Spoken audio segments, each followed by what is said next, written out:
Welcome to the 13 News Now Sports Overtime podcast. I wanted to say, please welcome Brian Smith, the hardest working man in showbiz, but then I realized I think you and Shane might be tied for the hardest working men in showbiz. Wow. Hurricane coverage, Tides coverage, and I don't mean ocean tides, I mean the Norfolk Tides, high school football, college football. Shane is out in the weather interceptor vehicle. Is there anything that the two of you guys haven't done this week at 13 News Now? Is everybody tired? How's everybody feeling, Brian Smith? First of all, it is not a tie. B. Smith is by far the I think that's fair. But I think that's fair. But I wanted to big up you, Shane, because this week you put in some time, man. You've been up there. You are at the very least.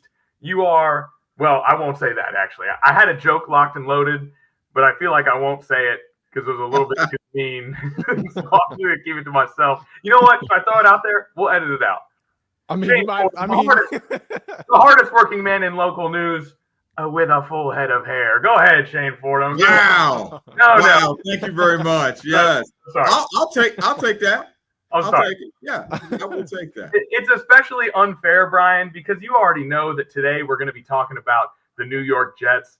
And you are an impartial journalist at this time in your life, but you spent a big chunk of your life living, breathing, bleeding New York sports, and especially the New York Jets. So I shouldn't have took that shot at you. I take it back, and you shave it. You shave it for style. It's a nice story. Style. Yes. MJ was bald, big time. So was yeah. You know that. I saw some stuff with him and what he did to the Knicks too. So yeah. That may be part of the reason why it led to my baldness. Yes, and you know what? Just because I took that shot, I'll admit to you guys that the people who calibrate the cameras at 13 News Now told me yesterday that I have the greasiest face in local news. So, who am I? I'm throwing stones in a glass house here. I can't talk. I've been known to blind Hampton Roads every now and then. I'm not going to lie about it. I mean, hey, it's a lot of dome up here. Because we're working. Y'all just need some baby wipes. You know what? Hold on. Let me. If you please don't put baby wipes on the pod, Shane. Don't no props. For starters, I don't use baby wipes. Okay. Back here with some baby wipes. Y'all just need some couple of these little Cetaphil. Oh, dude, wipes. Cetaphil is my stuff, dude. Cetaphil's my stuff. Hold on. Just gotta dab that up. Yeah. Just gotta scrub it a little bit, get the shine out of there. So that's all it is.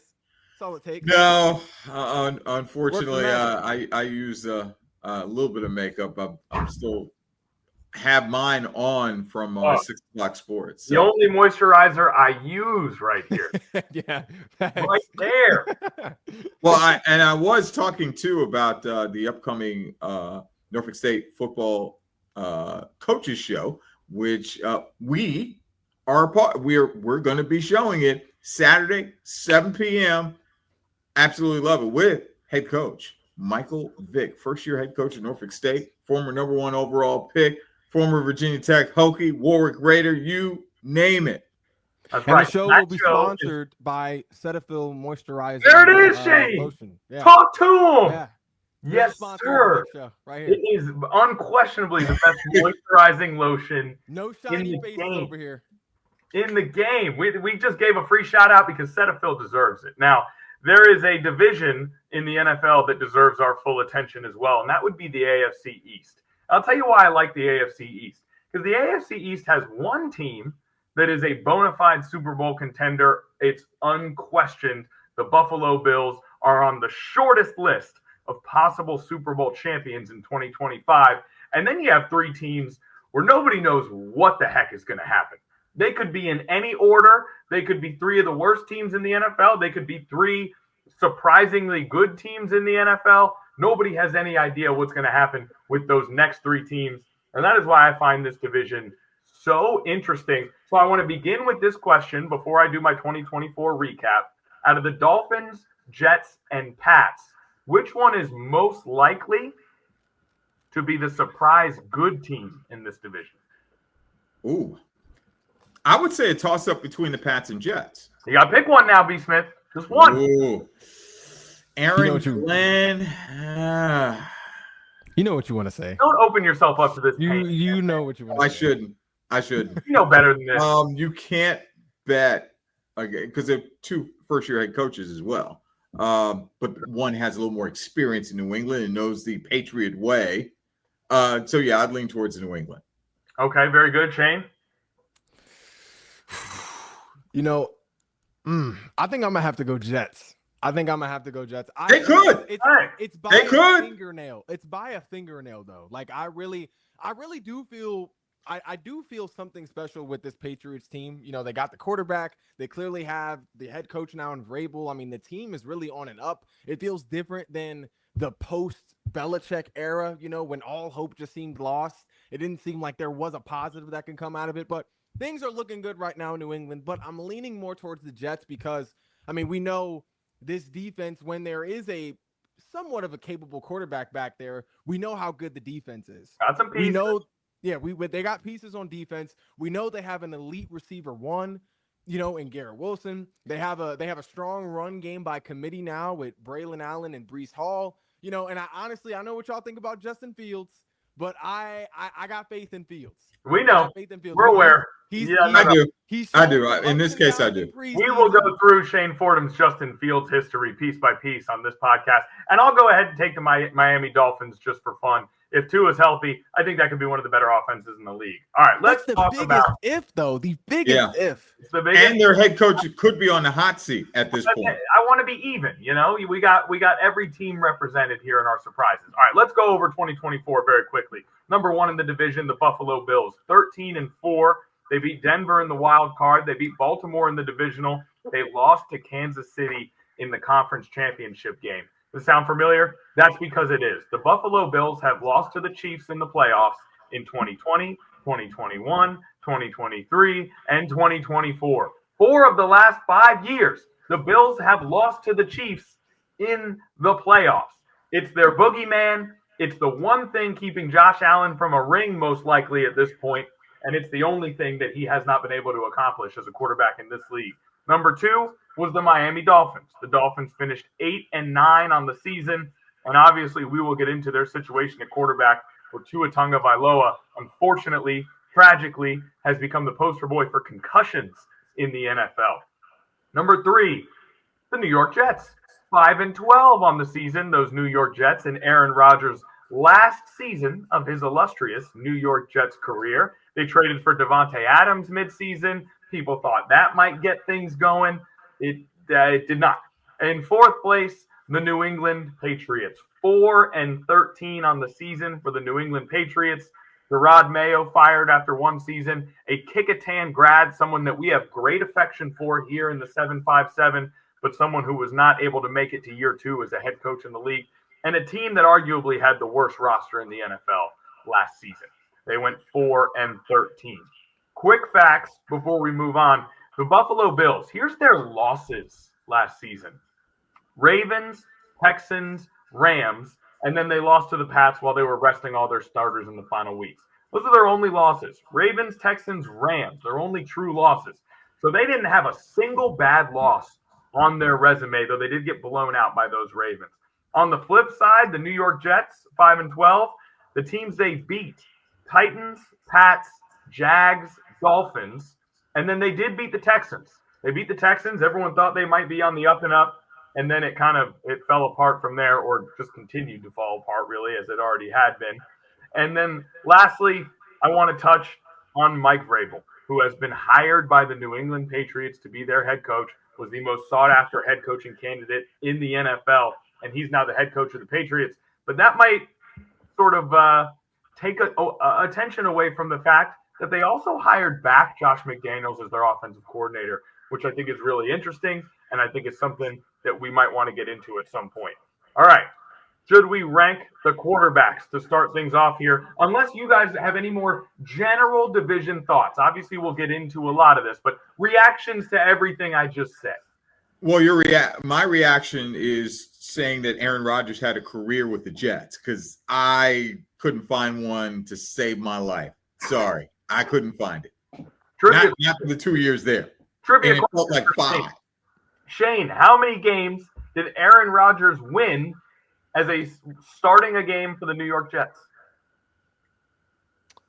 4. 6. It's close. One of them he missed all but the second snap or whatever because of Achilles. So I guess that one. Thanks for bringing it up too. It's 4 minutes 37 seconds into the very season. sad. I It's believe. very sad. And you know, So we're two of those were with Devontae, I believe, right? I Or was it 3? believe Probably. 2, Yeah. maybe 3 last year with Devontae. Probably 2, if I had to guess. Let's see. I can do some quick research if you guys want to vamp really fast. Because without Devontae, I thought it was 4. Yeah. But yeah. So we got to mention too for the Jets. We can't forget Hampton native Tyrod Taylor, who's the backup quarterback to them. Reports where he had his knee scoped. They call it minor surgery. I don't know about you guys. I've had my knee scoped. There feels nothing minor about it, but they don't know whether he'd be back by week 1. It's possible, but yeah, you got a Hampton native and former Hokie on the Jets. Oh, yeah. I think. Go ahead, Shane. I really do like this situation for the Jets right now, especially. Yeah, for I Justin do. Fields. I really do. Honestly, I do. Yeah, I think Justin Fields. This might be no question. This might be the best situation Justin Fields has been in. He wasn't a good situation in Pittsburgh, but that was a little rocky because it was, obviously it was a position battle with Russell Wilson, bona fide starter, solidified starter. But now in New York, he's not only the favorite starter, but he's on a team that actually believes in him. He's playing for a coach that actually believes in him. Are we certain about that? 100%. You think the Jets see Justin Fields as their future at the quarterback position? You think that's their situation? He may be for now if he gets decent blocking. Aaron Glenn has said nothing but positive things. Well, about of course. What's he gonna? Aaron Glenn's not gonna go out there and crash his starting quarterback. But you also don't see a lot of quarterbacks sort of jump to their defense when their quarterback is called into question like this. Like Aaron Glenn said, just because we may not be seeing Justin Fields tear up defenses through the air, that doesn't mean that he still can't play winning football. Reporters talked about is Justin Fields really the guy to go with in a league that is a passing league? And you know what Aaron Glenn said? He said, is it really a passing league when 2 of the best team, or at least the best team in the NFL last year, was more dominant on the run than they were the pass? You got a team like the Chargers, who they were a one of the better teams in the NFL based on the run and not much pass. Like 2 of the best teams in the NFL were run dominant teams last year. So we kind of who were the quarterbacks? Who were the quarterbacks on those teams? Jalen Hurts and Justin Herbert.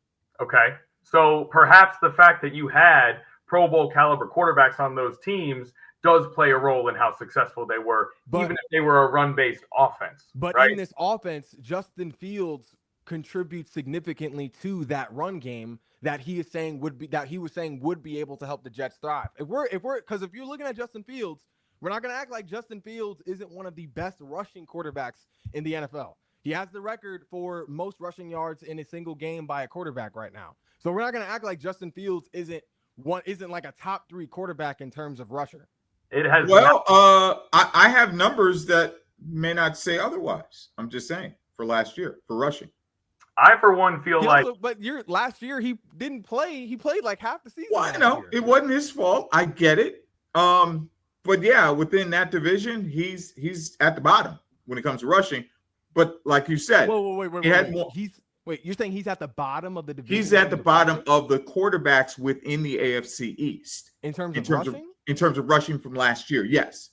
Well, he didn't. That was due to lack of games. That was just due to lack of games. That's what I'm saying. But in terms of overall capability, it's him and Josh Allen really in terms of best rushing quarterback. Strictly legs. Yeah. It's him and Josh Allen. I don't think he's at the bottom. Of those, I looked up the numbers. Hey, I looked at the numbers real quick. For rushing, obviously Lamar Jackson led the league in rushing as far as quarterbacks. 915 yards, 4 touchdowns. Josh Allen was 5th with 531. Drake May was 9th. And Justin Fields 14th, 289 yards rushing, 5 scores. Listen, the guy, Justin Fields, is unquestionably talented running with the ball. There's no doubt about it. But the fact of the matter is, in his NFL career, it has not translated to success because he is not a good enough thrower of the football to be a successful quarterback in the NFL. And in today's NFL, you have to be a competent thrower of the football at worst to be a successful quarterback. And it just shows in his numbers. Year one for Justin Fields, if we're just talking about win-loss, he went 2-8 year one. He's a rookie. Okay, fine. 7 touchdowns, 10 interceptions. He's a rookie. Year two with Chicago, 3-12, 17 touchdowns, 11 interceptions through the year. Year three with Chicago, 5-8, 16 touchdowns, 9 interceptions. And then he went to Pittsburgh. And what's interesting about this is that in Pittsburgh, he was 4-2. He had a winning record for the first time in his career. And Mike Tomlin, a coach that we all respect quite a bit and who has a track record for NFL success, benched him in favor of a post-prime Russell Wilson and then elected to not bring him back to the Pittsburgh Steelers. So he's had 3 seasons where he was not able to win games at a rate high enough to make the playoffs. And then he had 1 season where it looked like he might win games, and possibly one of the best coaches in the NFL put him on the bench and elected not to bring him back to a team that desperately needed a quarterback. And so he was a high-level prospect coming out of high school. He was a productive quarterback in college. He has great athletic tools. He seems like the type of guy that we all want to be successful. But there's no actual proof that he can be a Super Bowl caliber or at this point, and even a playoff caliber NFL quarterback. He's not proving what I'm saying is I'm not ready to say, Justin Fields could be a Super Bowl caliber quarterback. But what I am willing to say is at least I'm not ready to just rule him out and say he won't get there. Like, I'm not going to say he won't get there just because what makes you he think has found success. But what'd you say? What makes you think that he can get there besides the fact that he's good at running? Because even though, if you look at the past situations he's been in, it's not like he had all the chips stacked in his favor. If you look at his situation in Chicago, he probably had one of the top 3 worst head coaches in the NFL at the time in Matt Eberflus. And that's not something like it. And it's so on top of having the worst coach, he also didn't have a lot of weapons to use in Chicago either, which is why their comeback win a couple of years ago against the 49ers was such a huge deal because of how outmatched they were against a team that was at the time a favorite to get to, if not win the Super Bowl, a stacked 49er squad. So he didn't have the coaching. He didn't have the scheme. He didn't have the talent for a while, at least until they got DJ Moore, and that by itself obviously isn't enough. So he didn't have a lot to work with in Chicago, but even though here's the counter. Here's the counter. Real quick, before you move on, here's the counter. Wait. Even though he didn't have a lot to work with, the only time when he was able to play 15 games in Chicago, B. Smith, we talked about rushing yards. He led the league in rushing yards by a quarterback with over 1,100 rushing yards by a quarterback, which is insane. And they went 3-12. And he's doing that on a field that is not stretched. So he's making things happen with just his legs. It's not like you can do a lot with your arm if you don't have really the weapons to utilize in the passing game. And they went 3-12. He had 2,200 yards passing and 17 touchdowns and 11 interceptions. So yes, again, he ran all over the field, and it is impressive. That's great. But if that was the case, Terrell Pryor would be a Hall of Famer, right? He's good at running the football, but it is not enough in today's NFL. He had an impressive number of rushing yards. They went 3-12, and I get it. Bad coach, bad supporting staff. But we look at Drake May in this very same division, and we're all really excited about Drake May, are we not? Sure, absolutely. And we just said that Drake May had the worst roster in the NFL last season. But what Drake May did is he showed flashes of ability to make big plays with his arm. And so that is why we're all excited about him. Through 4 seasons, Justin Fields has not generated that level of excitement. And so if a guy with a bad roster, all you got to do is show flashes and show that you are capable in a good situation of becoming an advanced thrower of the football. And we haven't seen it True. That's all I'm saying. We haven't. I'll say this about Justin Fields. So I looked it up. Who's his new offensive coordinator? Because Aaron Glenn, defense coordinator, Detroit, comes over. He brought over his passing game coordinator, which would have been Tanner Engstrom to be his offensive coordinator. He's only had one stop as an offensive coordinator, and that was with the Chargers. Literally a year. He was offensive coordinator, passing coach from 2011 to 2012. So that lasted 1 year in San Diego. But now he's essentially, this is like his first legit shot.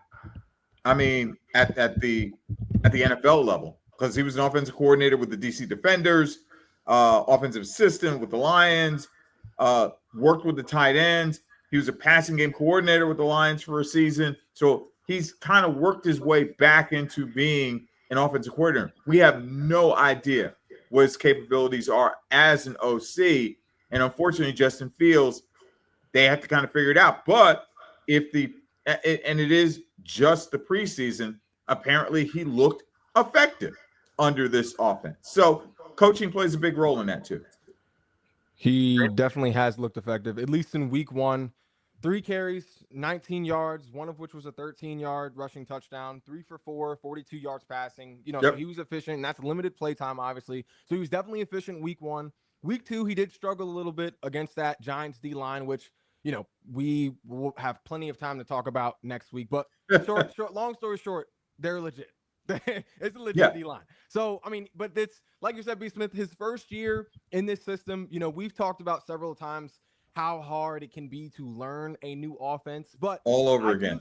I do think that if Justin Fields is to have a breakout year, it would be with this team. His first year with a true top 10 receiver, or at least top 10 caliber receiver in Garrett Wilson. They have what looks to be a promising O-line this year with Armand Membu, their draft pick this year, who had a great outing in preseason week 1, allowing 0 sacks in 10 pass block situations.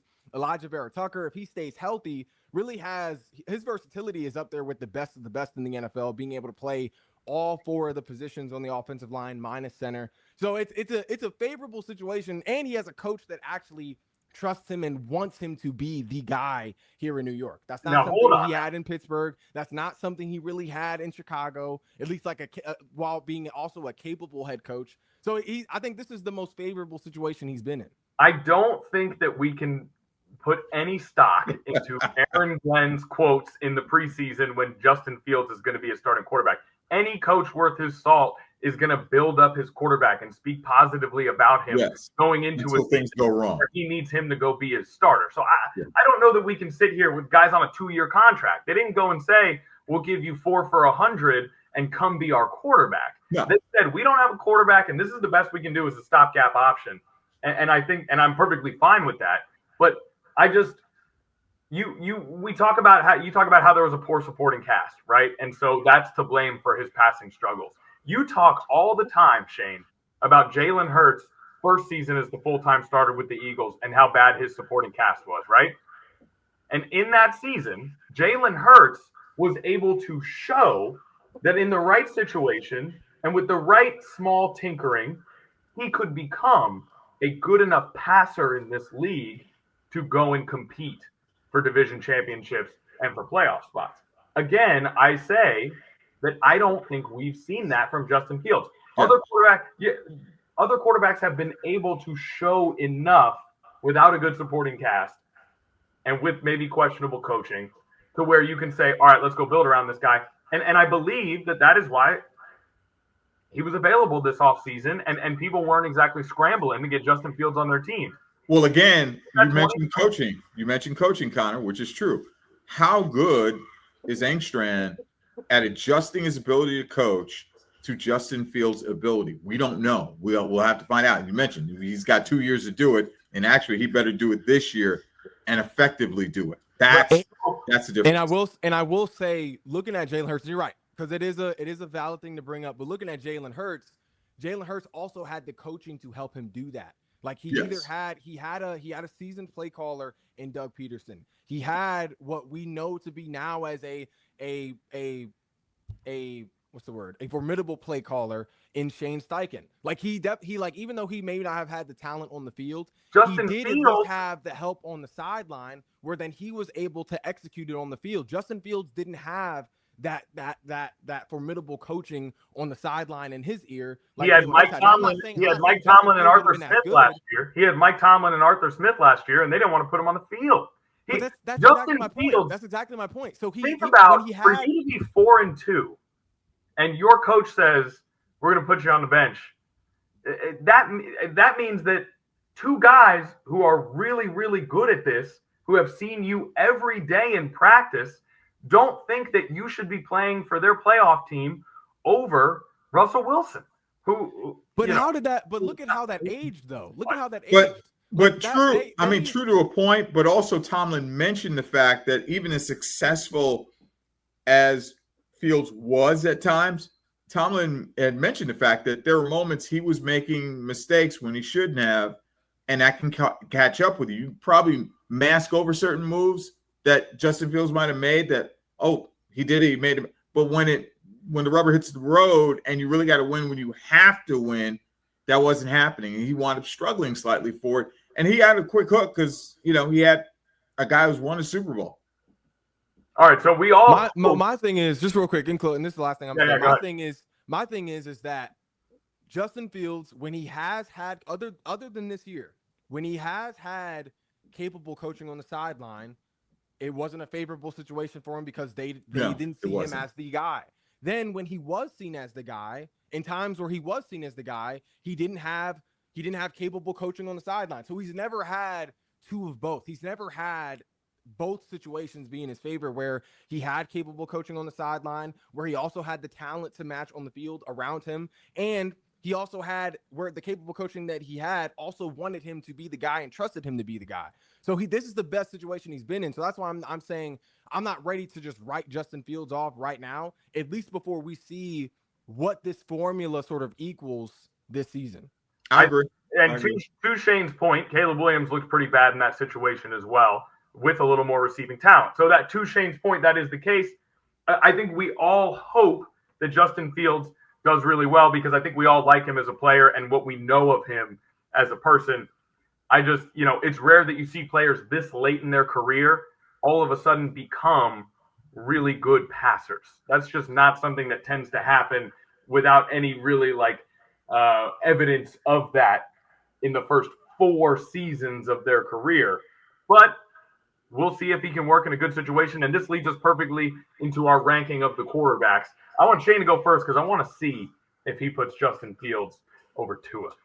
Any day, I guess. See, my thing now. See, this is where it gets kind of tricky. I'll start easy. Obviously, Josh is number 1. I think that's pretty much. Nothing's obvious when you're ranking stuff, Shane. All right. I'm not okay. Insane. I'm not insane. Josh Allen is obviously number 1. We got some clips we can roll to prove otherwise. Now, wait a minute now. If we're ranking Josh Allen isn't in the top 5 at the time. That's not what I said. B. Smith, don't you dare twist out of the top 5. That was an ugly. I'm sorry. I'm gonna leave that alone. It was a really ugly moment. Different ranking. That was not. Hey, B. Smith.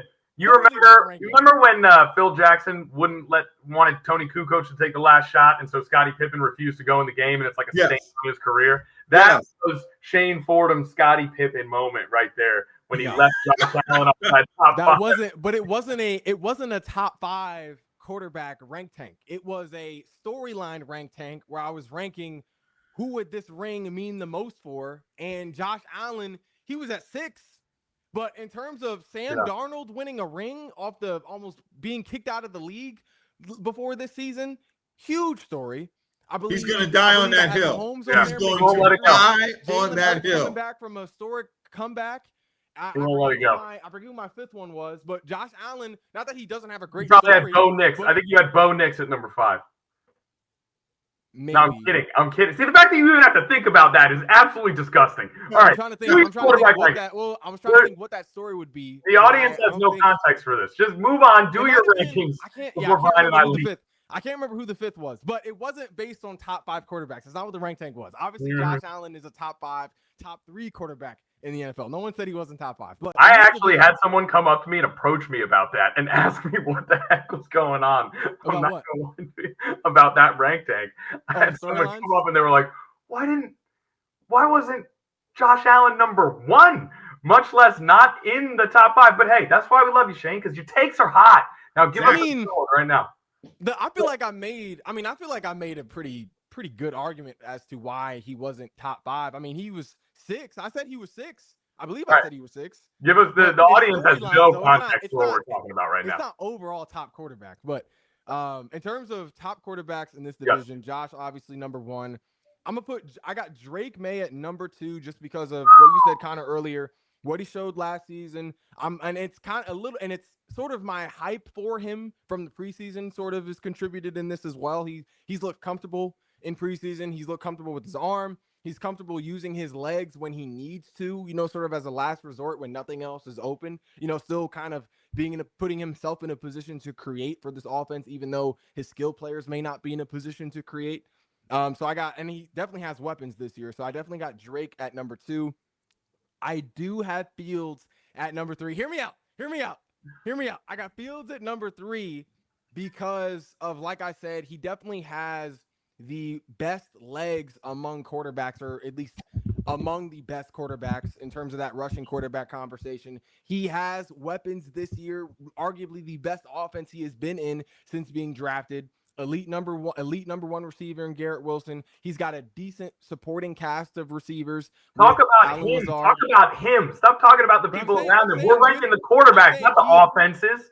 We're not ranking the offenses. We're ranking the quarterbacks. And that's why Justin Fields shouldn't be this high, because you immediately got to start talking about other guys. But I'm talking about what his output could be in this offense. I think his output could be better or more than Tua's output in his offense, especially because we gotta hold our breath every time Tua just takes a step on the field. We can't even rely on Tua. If you ask Shane, if Shane went to a restaurant on Saturday night and I was thinking about going there on Sunday, and I was like, Shane, man, how was the food in that restaurant? He'd be like, they had plenty of parking and a really, really nice opening lobby.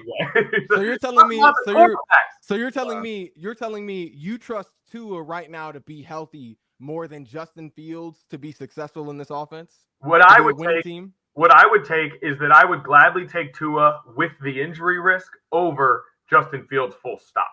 That's what I would take. Because Tua Tagovailoa last season in 11 games, he went 6-5. In 11 games, he led the league in completion percentage, 19 touchdowns, 7 interceptions with a winning record. The year before, he led the entire league in passing yards, 4,624 passing yards. He went 11-6, 29 touchdowns, 14 interceptions. Shout out Tyreek Hill and Jalen Waddle. The year before that, 13 games, 8-5, led the league in touchdown percentage. He had 3,500 yards, 25 touchdowns, 8 interceptions. He led the league in yards per attempt, air yards per attempt, and he led the league in quarterback rating. Okay, so do you think he leads in those categories without Tyreek Hill? Of course not, of course not. So talent around him plays a part. Of course, talent plays a part with every quarterback. Him as a quarterback. But if Justin Fields had Tyreek Hill, he wouldn't be putting up those kind of numbers either, because as we said, he struggles to pass the football. His numbers would be a lot better than they are. I would take the Tua. They can't be much worse.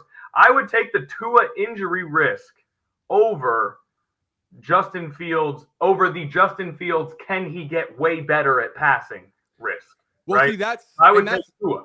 And that's where we defer, just because I think, obviously, if Tua's if Tua's medical history wasn't a factor here, I would definitely have Tua over Fields, no question, because of his output, for sure. You can't argue the numbers. Take that as a small concession. But the fact is, I'm putting that down in the victory column. The fact is, he is at risk of major head trauma and issues anytime he steps on the field. But I'm saying, we've never seen we have seen this man have sort of game-stopping injuries on the field where we all just kind of had to hold our breath and say, okay, why is he moving like that on the ground? This does not look right. This isn't like we just had to take a TV timeout and he needed help getting off the field. He was struggling. He didn't know where he was. He didn't know who he was. It looked like he didn't know who he was at certain points when he was on the ground. Like that's how serious his injuries were. And now he's playing football again. He's putting himself at risk to, God forbid, have something close, an episode close to what we have seen him have in the past. I don't have more faith in that Tua is able to avoid being seriously hurt than I do Justin Fields just being able to develop his game in what is a favorable situation for him to do so. Like I don't, if I'm putting money on one or the other, I'm leaning more towards Justin Fields developing than Tua staying healthy this season. And I think that's where we differ. The other part of it is that I do believe that more so than any other player in the NFL, every single snap could be Tua's last for his career. You know what I mean? Any player in the NFL can be out for the season at any moment.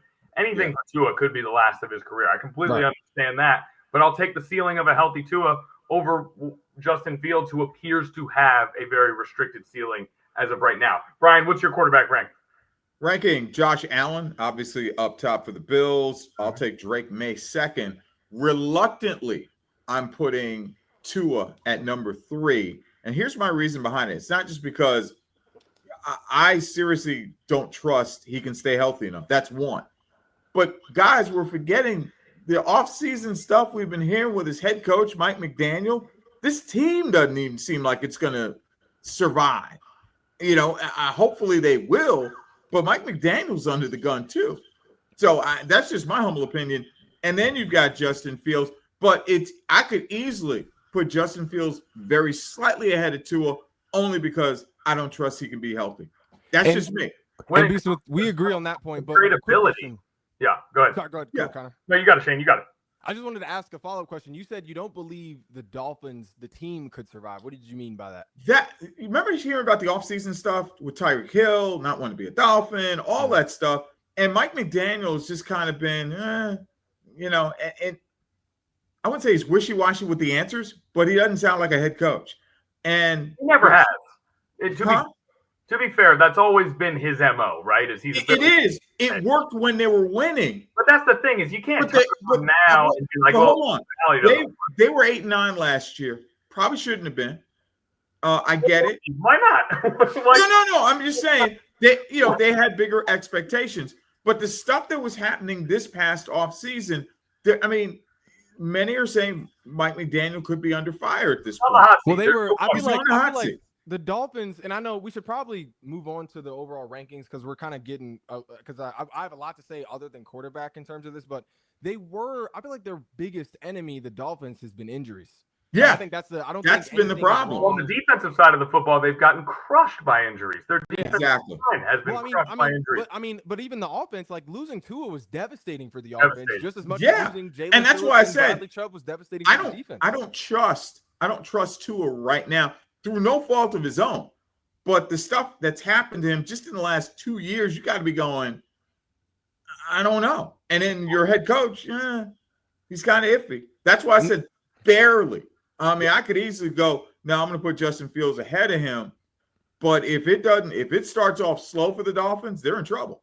My debate, I get the injury thing. I really do get it. I try not to sit here and say anyone, my debate was between May and Tua for number 2. That was my debate, who to put number 2. So that shows how we're kind of on different pages here when it comes to these quarterbacks. Let's talk Tyreek Hill real quick, right? Because the Tua stuff gets a lot of attention. The McDaniel stuff gets a lot of attention. And Tyreek off the field gets a lot of attention. But let's run through this real quick. Tyreek Hill has had 3 years with the Dolphins. In his first year with the Dolphins, he had 119 catches for 1,710 yards and 7 touchdowns. In year 2, he had 1,799 yards on 119 catches again, and he led the league with 13 touchdown receptions. And he did that in just 16 games. Last season, he played the full season. Granted, he was nicked up a little bit. He had 81 catches for 959 yards and 6 touchdowns. His lowest yards per game since he was a rookie. And so he also had some off the field stuff happen too. He definitely had some off the field stuff. And he didn't have Tua for didn't have Tua. Well. That plays a role. It plays a role, but Tua played in 11 games. He didn't have Tua his first year in Miami either, and he still put up huge numbers. I don't doubt that. But Tyreek Hill. And this was age 30 season, and he puts up those types of numbers. Now, he's a Hall of Fame wide receiver. We don't want to rule out a resurgence from an all-time specimen, but there's a lot of focus on other parts of the Dolphins not working. But Tyreek Hill, whether it was mental, whether it was a small amount of physical decline, he did slip last year. I don't think it was just Tua. What do you mean? What do you mean he didn't have? He had Tua his first year as a Dolphin. I know, but Tua missed a bunch of games, and Tyreek still put up huge numbers. I mean, Tua played enough to have over 3,500 passing yards. I know, but if you're talking about prime Tyreek Hill, you're talking about a guy who is supposed to produce no matter what the situation is, especially in that offense, because that's what he's done for his whole career. Yeah. Right?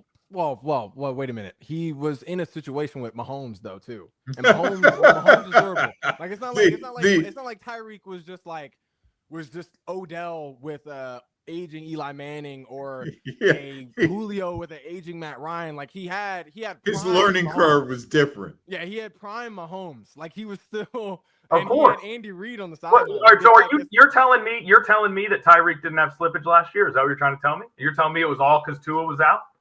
I mean, I'm not gonna say Tua played 13 games that first year. I can't really confidently say it was because of slippage because I mean we don't know. Like if Tua was on the field and he had not the same but a similar output to what he had this past season, I could say yeah, okay, he's slipping, he's getting older. Fine. The speed is becoming a little less of a factor, but not having his starting quarterback, which is what we just talked about, how not having Tua in that offense is devastating, especially with the overall talent that the squad really has a contender level talent on this roster. That's how devastating not having Tua, relying on a quarterback that consistently is not able to play games. That's how devastating it's been for not just Tyreek Hill, but the entire offense. So I'm not ready to say it's just mainly because of Tyreek Hill slipping. He didn't have a starting quarterback. Like as a receiver, it's not like he's a running back. You know, running backs can have that capability to produce more so and overcome the situation. But they rely on the quarterback. Tua played week 8 through week 16. Tua played all those games. Okay. So let's go through and let's look at Tyreek's games for week 8 through week 16 with Tua. Okay. 72 yards, no touchdowns, 80 yards, no touchdowns, 16 yards, 1 touchdown, 61 yards, 1 touchdown, 48 yards, no touchdown, 83 yards, 1 touchdown. And then finally, against the Jets, 115 and a tutty. And then he had 30. Of course it's the Jets. Right. 36 yards, no touchdowns, 29 yards, 1 touchdown. So in Tua's games, week 8 through 16, one game over 84 yards, and he never had a 2-touchdown game. He may have been in a lot of situations where he was double teamed. He could have been in that situation. Waddle on the other side with Tua Tagovailoa on the field. Yeah, Tyreek Hill was not producing like Tyreek Hill. That's all. That I feel like the numbers lay that out. And again, everybody has down years, right? You got stuff going on off the field, and yes, it's hectic when you have a quarterback going through that, right? But it's definitely difficult. But look at his targets though too. His targets are low. Like if you look at the ratio of catches to targets, I mean he's only dropping in a lot of these 1 to 3 of those balls, or is not able to reel it in. But he had some of these games he had 4 targets. He had 6 targets. The last game he had 3 targets against the Jets. It's not like does that not say something about Tyreek Hill though? Because they want to throw him the ball, and he's not his starting quarterback. So why maybe the windows just weren't there? Like so you're saying. Oh, wait. If the windows aren't there, who's supposed to create that window? Are you saying he's not creating enough separation? I'm saying it's reasonable to look at last year's numbers and wonder what's going on with Tyreek Hill, and not just sit back and say, no Tua. Right? If you look at when he played with Tua, he didn't put up Tyreek numbers. And I'm talking about, this is relative to, for the 2 years before that, he was the best receiver in the NFL, maybe second best at worst with Jeddah, right? 1,700 yards, 1,799 yards, led the league in touchdowns. We're talking about a dominant, field-tilting, difference-making player. That's what he gets paid to be, and that's what his reputation is, and that's what he's been for his whole career. And that's not what he was last year. And he played every game, and he played 11 games with Tua, and in those games he wasn't that either. So what I'm wondering is, why And does this deserve a second look? And I think it does. And again, maybe it's just a down year. Everybody has them, right? John Elway, in the middle of his prime, had like multiple years with more interceptions than touchdowns. I don't know if that's. We'll have to fact check that. Get the stat. Can we get Stat Boy on that? But my point is, everybody has down years. We used to watch Donovan McNabb. He had down years, right? It happens. So I just don't know if, I would like to make sure that we don't make this all about Tua, and that elsewhere on the Dolphins, players that were playing, maybe we're not playing up to their full potential. If not to interrupt, but so I checked. I said, what might be the reason for his down year? I believe he just welcomed another child, because I remember seeing that. I didn't know how many he had. Don't go down this road. I'm trying not to, but I'm just saying, when you're a dad, you got kids. Just saying. But anyway, I'll leave that alone. I digress. My thing is, you got kids. Bring us back to the field, Shane. Anyway, bring us back to Shane. Yes.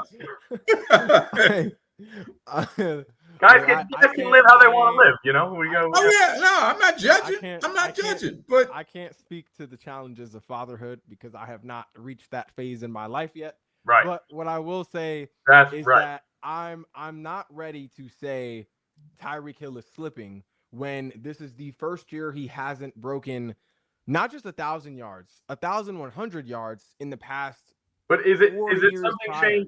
I'm with you. I would never say a guy's done after one down year, but can we at least put a sticky note on the wall that says, keep an eye on this? For sure, I would say put a sticky note on there. Yeah. I don't think that sticky note needs to be bigger or more profound also than the fact that Tua is an injury-riddled quarterback, and I don't know what you all know about concussions, but a regular concussion has residual effects. Sure. Tua had whatever that was. It was not a regular concussion. I can only imagine. Like I feel we're not doctors here. Let's not. Yeah. But just logically though, being around. I know, but we don't want to diagnose it. We don't know. But all of us here know as sports journalists, we know how serious a concussion is. It's very serious. We know how serious a concussion is. Given the medical facts that we have now, yes. But what you're saying is something that has been. But Shane, what I'm saying is what you're saying is something that has been talked about nonstop by everyone for the entirety of the last year and a half. It is a known fact that this is an issue with Tua and that it's very scary and that it's something that is impacting the Dolphins. That's known. What I'm saying is let's make sure we don't forget that one of the highest paid guys in the league who has been excellent and is awesome and is a Hall of Famer, he played a role in this last year as well. Yeah, he's also 30. We mentioned his age. He's 31. Could this be a fluke?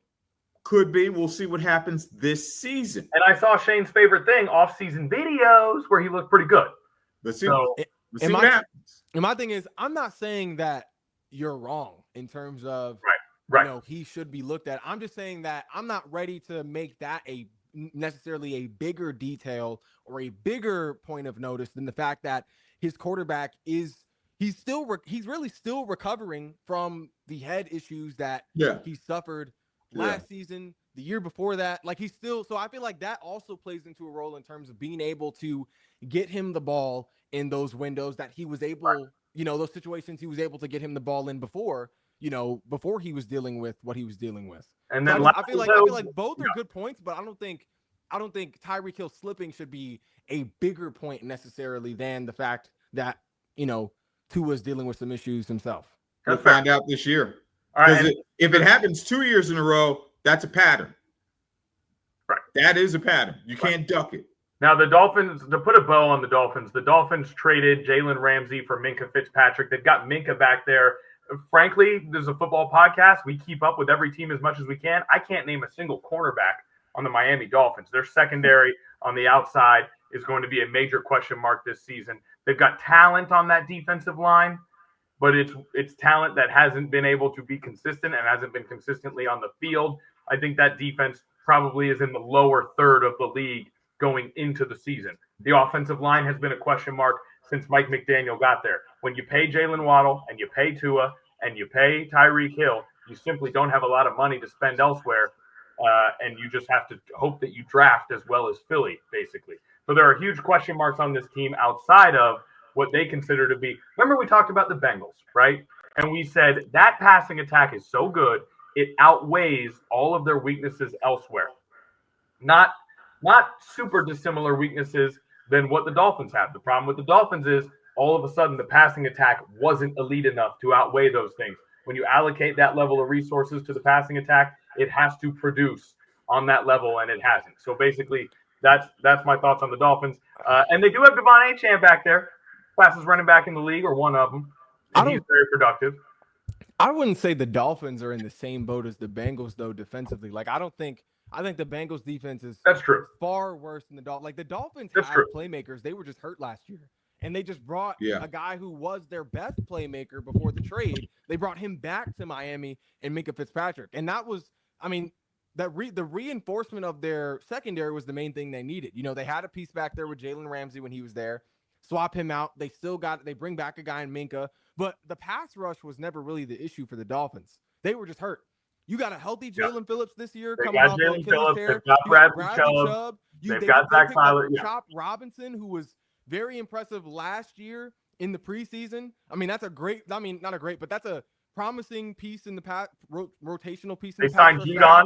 I bet you probably love Matthew Judon, don't you too, Shane? Dog. I wanted the Commanders to sign him. I wanted the Commanders to grab him. They signed Judon. So you're right. Good call. But they got dogs up front. They just need the pieces in the secondary for sure. But I think Minkah helps that. And I don't think the defense is what's going to be the problem here. I think it's really just I think the biggest question mark is Tua. Can he stay healthy? Yes. But if Tua is healthy, that defense could still hold them back. If Tua is healthy, that secondary is not. I'd rather have Jalen Ramsey than Minkah Fitzpatrick. I'm on record with this. We disagreed on that, but they have no corners. They have no reputable corners, at least. That's fair. And I think the secondary is definitely. I mean, at least the corners are definitely a question mark. But I think this pass rush is good enough to possibly overcome that. I mean, Jalen Phillips, in my opinion, I think that's a defensive player of the year caliber talent. I mean, he was definitely dominating in the NFL before he tore his Achilles. Yeah, he tore his Achilles. That's when he was healthy, but he tore his Achilles. So I'm saying I think a healthy Jalen Phillips this year, I think it's possible we could see him because we don't genuinely see guys sort of be a lesser version of themselves after an Achilles tear. I think we more so see that after an ACL tear. But I feel like you come back stronger after an Achilles tear. At least from what I've seen in the NFL, most guys I've seen in the NFL, they come back stronger. At least like looking at those, especially those defensive guys. So I think I'm ask Richard Sherman about that, you know. I'm expecting Jalen. Well, that's a different position. DB, that's kind of its own thing. But I think Jalen Phillips is going to come back strong this year, and we know a healthy Jalen Phillips is honestly an underrated pass rusher in the NFL. Bradley Chubb, another I think properly rated guy, but definitely a stud coming off the edge. And then I'm expecting a huge step forward for Chop Robinson this year. Good things happen to the number 11s from Penn State. Yeah, good things happen to those guys. Famous number 11s. Let's switch gears here. And B. Smith, I want to throw a question to you. We talked a lot about the quarterbacks with question marks in this class. Let's talk about the quarterback who has one question mark remaining in his entire career. I want you to contextualize where Josh Allen stands in the history of NFL quarterbacks right now. What type of air is he in? And what type of air is he on the brink of if he can get some things done? I'm going a little old school here. Not little, it is old school. I remember a time where it was like a 5 or 6 year time frame when Ken Stabler was with the Raiders. Woo! And they just couldn't. They couldn't get a title. And they finally did. They had Dave Casper, but nothing went right with them. And that's what the Buffalo Bills remind me of. They've run into their kryptonite in the form of Patrick Mahomes, trying to win a Super Bowl title. Finally, the Raiders did, but is this the case with the Bills? I think so. That's kind of how it reminds me of, because I was stunned to see that when John Madden was the head coach, they had to go through the AFC for like 6 years before they finally got a Super Bowl title. So it's way different now, but it kind of gives that feel. All right, so B. Smith with the historical context. Now, Shane, I want to throw it to you, and I want to stay right in 2025. Here's the question. Is Josh Allen the second best player in the National Football League right now? I'm going to vamp while he thinks. Shane, cut in at any point. While you think, he accounted for 40 touchdowns last year through the air and on the ground combined. Just 6 interceptions. Yeah. He did this. Here were his top 3 receivers. A rookie Keon Coleman, third-year Khalil Shakir, and Mac Hollins. Those were his receivers, and he turned that into one of the best offenses in the NFL. Shane, do you they did have Amari Cooper come in later in the season and kind of help balance Cooper that did join. well. Cooper joined and helped. That's a good point. That did a lot to stretch the field out for those younger guys. One of the most talented, yes, for sure. Top 2 in terms of talent. I think there aren't many guys in the NFL that are as talented as Lamar Jackson and Josh Allen. But in terms of being I'm surprised he didn't say Jalen Hurts. It's hold on now. Hold on now. No, wait. It's hard for me. Come on. Hard for me just say it. I want to have a logical discussion. Let's take Jalen Hurts out. It is hard. I want to have a real discussion about this. Connor, it is hard for me to call Josh Allen the second best player in the NFL when he is not the second best quarterback in the NFL, because we know the second best quarterback in the NFL is Jalen Hurts. So that's the only thing that's keeping me back from calling Josh Allen the second best player, because I can't say second best player if he's not even the second best in his position, in my opinion. Now, I will say, I think in terms of, okay, all right, good. Let's move on. B. Smith, I want you to do your top 4 in this division.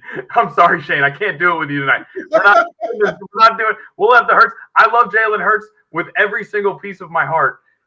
We don't have time for that discussion. Well, I wasn't having a Hurts Allen debate. I was just simply saying, for that point, I can't say number 2. But you brought up a Hurts Allen debate for sure. I told you you would. Talent you knew it. All right, let's do this. Let's take Jalen Hurts out of it. We all love Jalen Hurts. Absolutely thrilled that he's a Super Bowl champion. Take Jalen Hurts out. Pretend Jalen Hurts goes and becomes the governor of Alabama. Okay? So we're talking hypotheticals on the pod. Jalen Hurts has retired, and Jalen Hurts is going to save the world. He's going to provide clean water and food security to people who struggle all across the world, because I honestly think that he could do that at some point. We love Jalen Hurts, all right? Hey, if Wemby can become a monk, why not? All right, so Hurts is out, okay?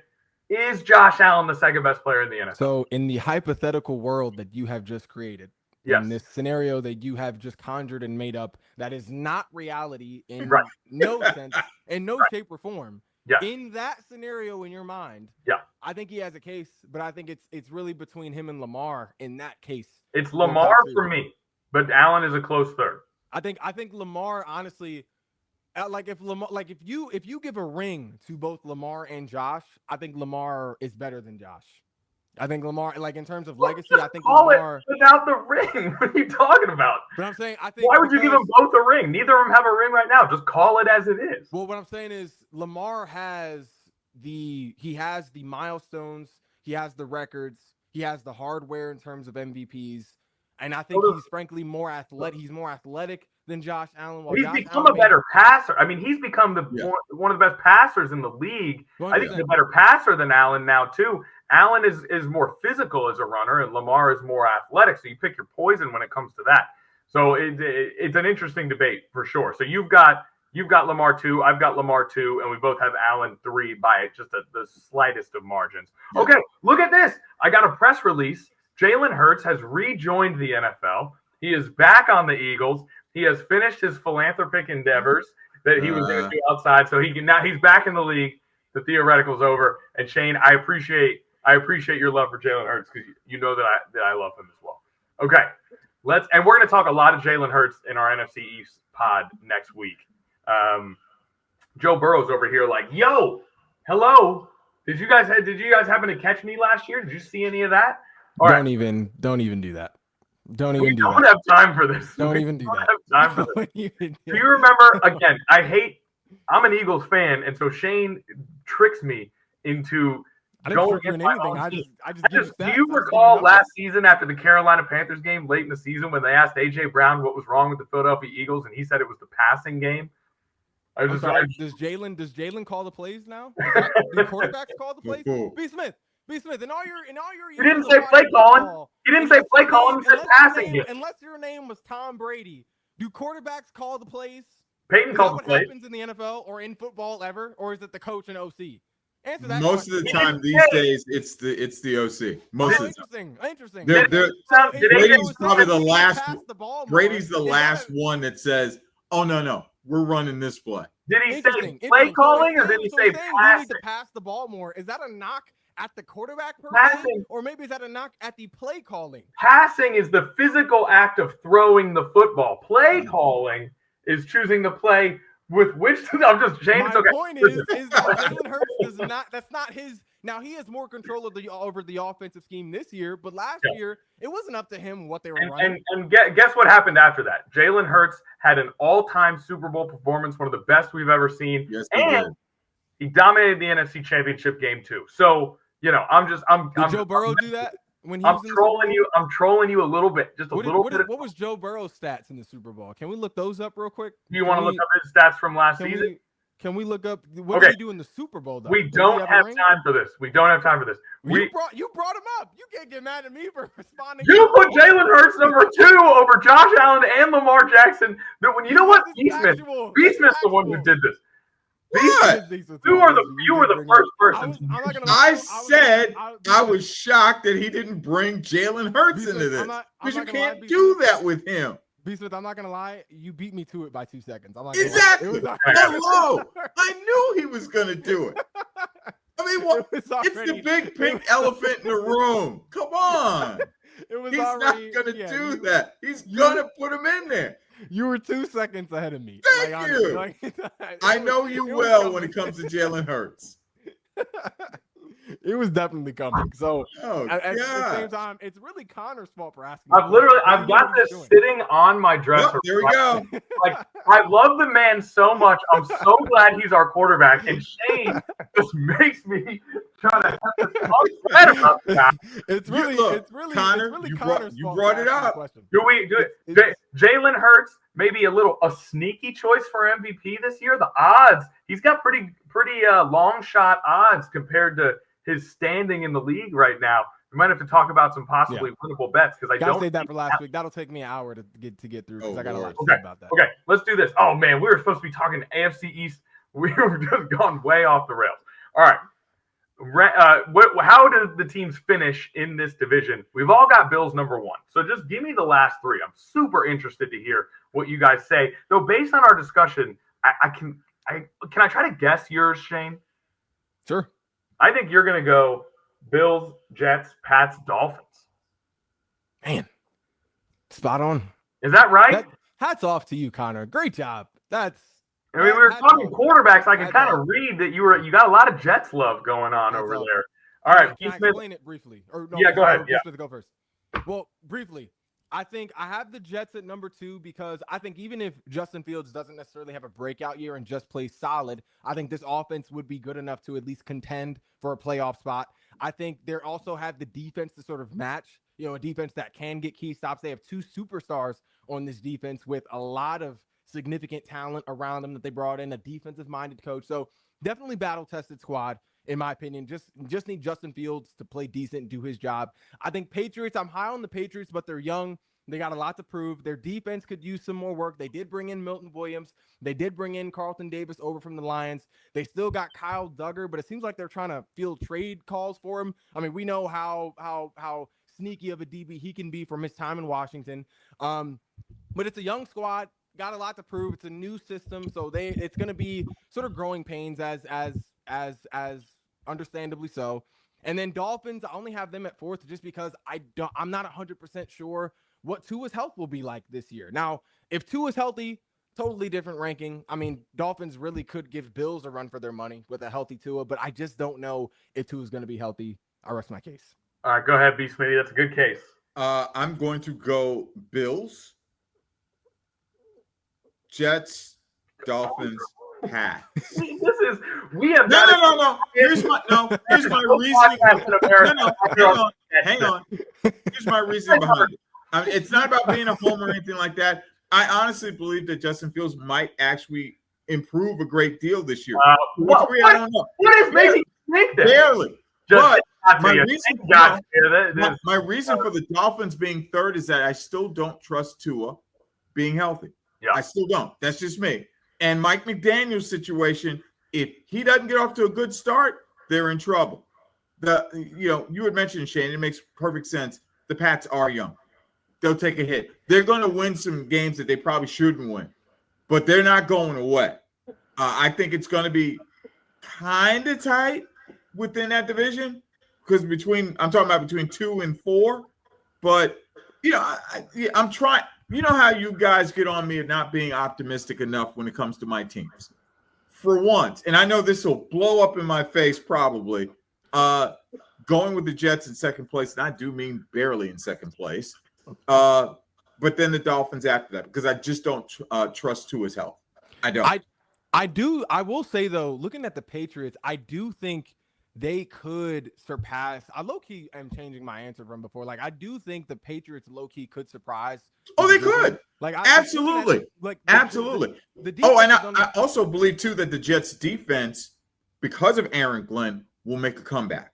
I think that's going to play a role. If Aaron Glenn can give that shot in the arm that got taken away for the 2 years, because it was a wasted 2 years with Aaron Rodgers as a quarterback.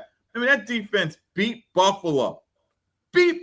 Aaron Rodgers when he got kicked out, when he got injured and had to leave the game. That defense won.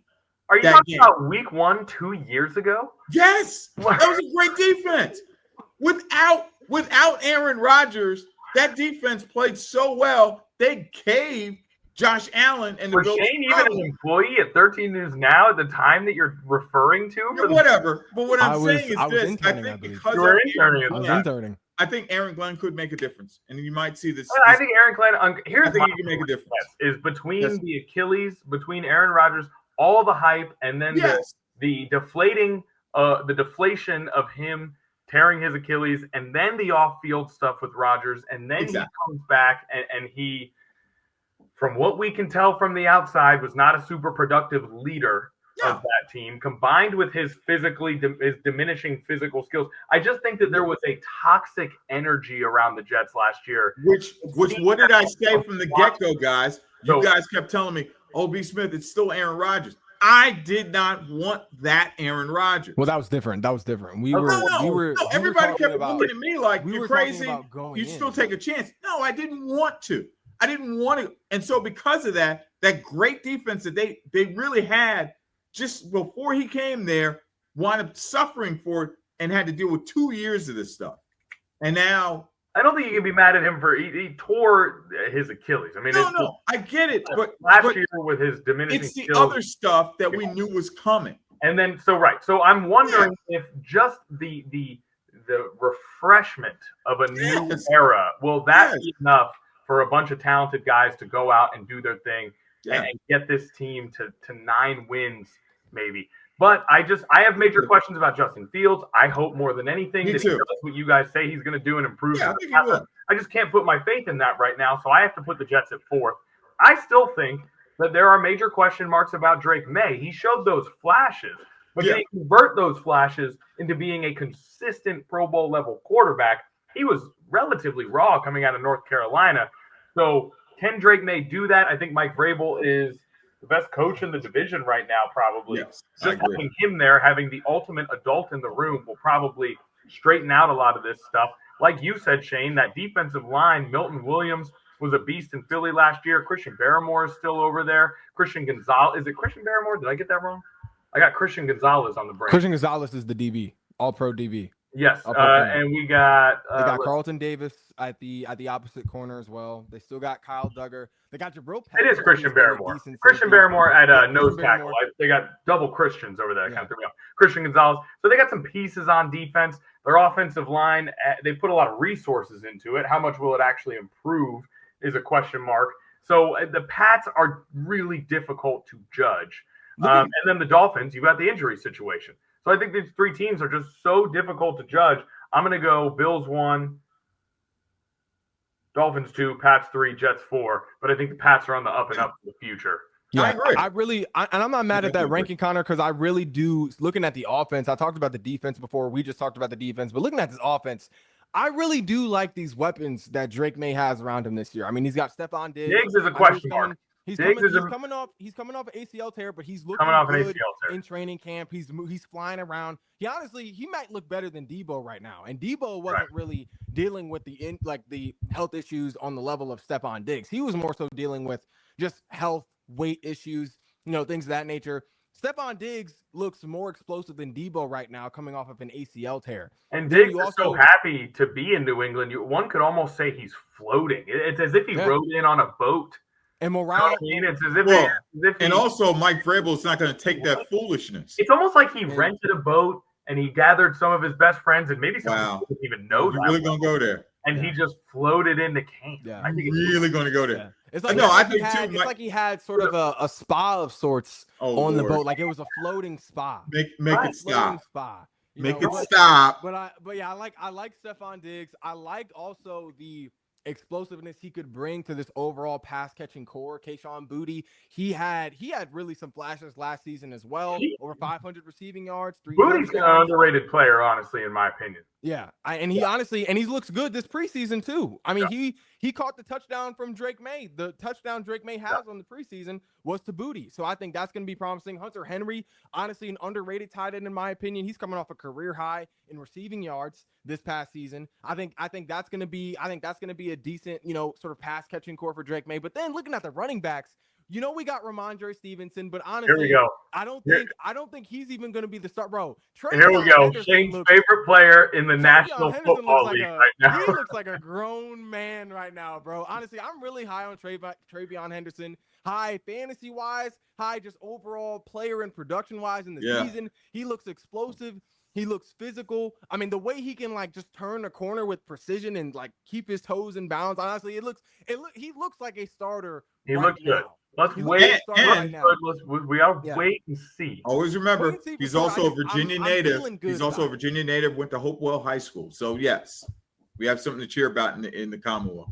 Yeah, so I think this offense looks really good. They look like they could have at the very least a decent run game with Henderson, with Stevenson. Look like they could have a pretty solid passing game, with the flashes Drake May showed last year. It's really going to be up to him to pull it together this year with who he has, starting off with a clear number one receiver in Stephon Diggs, potential number two guy in Boutte, solid tight end, a veteran guy in Hunter Henry. And then they did make some reinforcements to the offensive line. Will Campbell, drafting him this year as being one of those reinforcements. So honestly, it is a promising outlook for just the overall Pat squad this season. So it's honestly tight. It really makes it hard to say who's more likely to get the surprise between them and the Jets. Just a lot of young guys, a lot of talent on both squads. But I mean, it's just good. It's honestly just going to be. I think it's going to be an interesting division this year for sure. It's a very interesting final three in that division. The final question of the pod: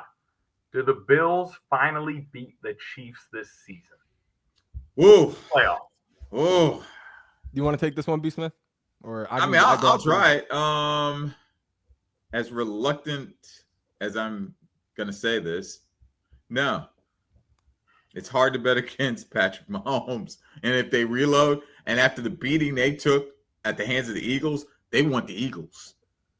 If opportunity presents itself, if I'm Patrick Mahomes, most definitely I want them. And I want them on the NFC side to get one more crack at them. All right, Shane? Yeah, not a chance. I think. There's not a chance. Not a chance. Not at all. I think the Bills got slightly worse this year than they were last year, while the Chiefs got better. They got healthier.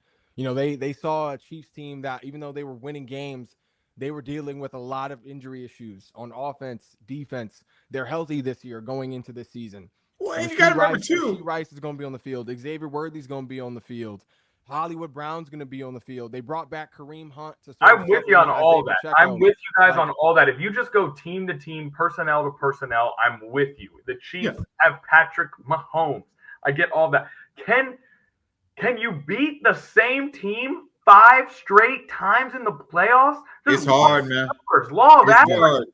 The third remember I told you about the Raiders game. I mean, they're all close games too. Remember I told you about the Raiders. They had to get through those great Steeler teams. They had to. And what happened? I mean, they eventually did. They won the Super Bowl.